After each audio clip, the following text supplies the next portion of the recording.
I'm Daniela Leon, the Young Ambassador Switzerland. We're continuing with the Inspiring Interview series, where I interview role models in various fields to showcase as many career options as possible to us young girls.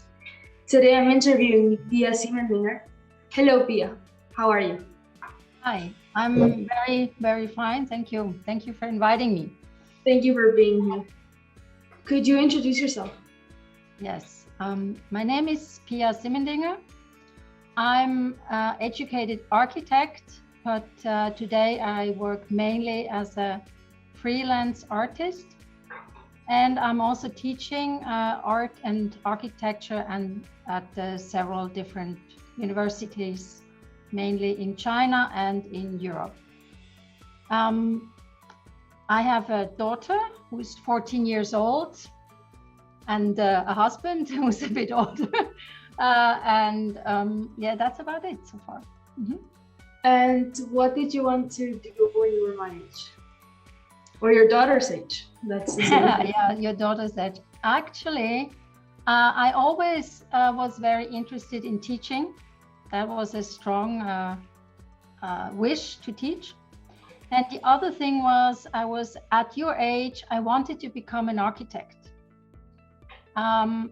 But at that time, my teacher in school, the main teacher, told me that is not such a good idea because he thinks right now you're very good in mathematics and so, but it would be better to stay with languages and not going into mathematics and not going into architecture.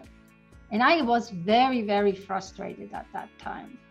But that was quite some while ago, and I just couldn't change it. So yes, so I took I couldn't continue with what I wanted to do, and so I stayed with languages.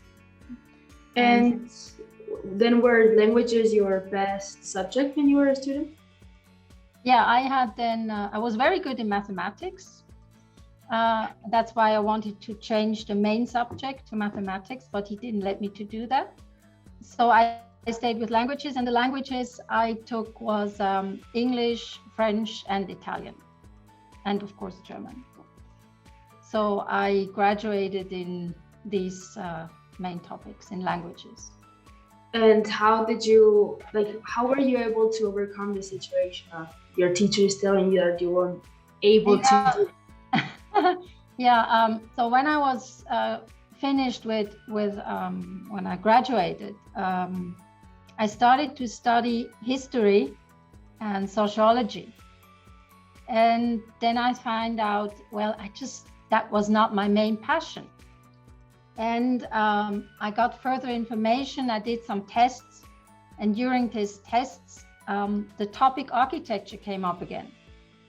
And then I talked to this person. I said, yeah, I would really study architecture, but I don't have enough mathematics. And I was told I need a lot of mathematics.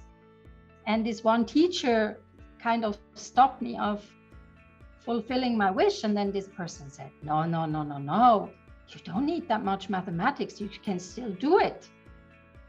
Go ahead. And I said, okay. And then I did an internship in an architecture office to check if I really liked it. And I really liked it. And then I started to study at the ETH in Zurich. And I became an architect. So. Well, first of all, I find it incredible how a teacher can tell you to do something that you don't want to do. Yeah. Because if you wouldn't have found that person, that wouldn't have happened. But you said that to be an architect, you don't need that much mathematics. What do you think is the most important subject you need to have studied, or have studied a lot for your current job? First, I just wanted to say something. With this one teacher that was a different time. He was a very conservative person. I think today, also in Switzerland, this is hardly possible that someone is doing that. And your question about my studies, you can have, if you study architecture, you can either go in more the technical issues like statics and also construction and so on, or like management is possible. But when you study architecture, you can also go more into the creative part that has a lot to do with art and with design and with also a little bit interior, but not so much at the ETH, but all this more creative direction. In my focus is more into that field.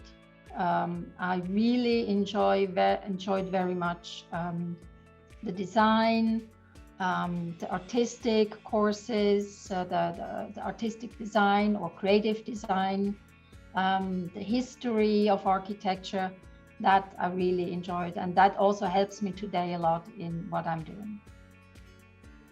And you said you also teach in the ETH. So looking at the moment that you said and now, do you think there are more female students, or is it more male dominated?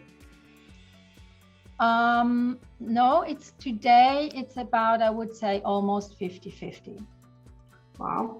When I was a student, I would say there were about 30% female students, very few teaching assistants like the ones in the middle, and almost none female professors. Today, this is different. As I said, students about 50-50. The teaching assistants or the lecturers, you would call in English, I would say it's maybe 40%. And with the professors, it's still not very good. I would say maybe 20% now, or 30. I'm not, I have to check the numbers, but Yes. It's still dominated by male persons. Yeah, by male men. Mm-hmm. And apart from teaching, you are also self-employed, right? Pardon me, and what? You opened your own atelier. Yeah, I have my own atelier. I have, as I said, I work as an artist mainly today. I did this change for about 9 years ago, that I really focused more on my art passion, let's say that way. Before I was mainly teaching and doing research. I did working at ETH, teaching and doing research. I got a PhD, and then I worked in offices, but at one point I decided to a bit change focus and do what I really love to do. Yeah. And how does it feel to have your own atelier? And like in the beginning, was it really difficult, or? Okay, first, I really, really love what I'm doing, what I can do today, and to work here and have my own atelier. This is like a dream coming true. But of course, it's, especially if you get your own office, it's at the beginning, it's not so easy, right? You know, to get started, to get attention, to have exhibitions, and so on and so on. And next to the art and the teaching, I also have different jobs that I'm doing on the side. But the main thing is I really can do what I love to do, and I'm very happy with that. I find it really fascinating how you could have gone a completely different direction, but right now you are a professor in architecture and you are doing what you love. So what is an advice that you would give to the girls that want to follow your path? My advice is one of the most important things, what I believe, is be true to yourself, trust what you really love, and don't let anybody tell you that it's wrong. Just follow your path.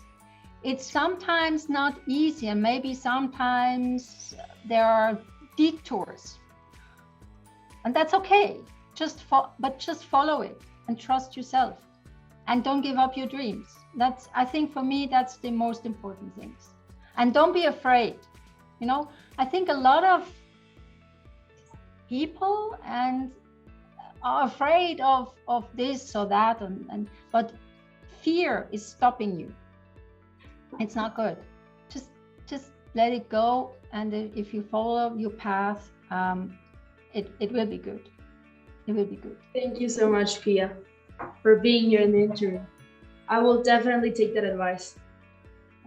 You're welcome. You're welcome.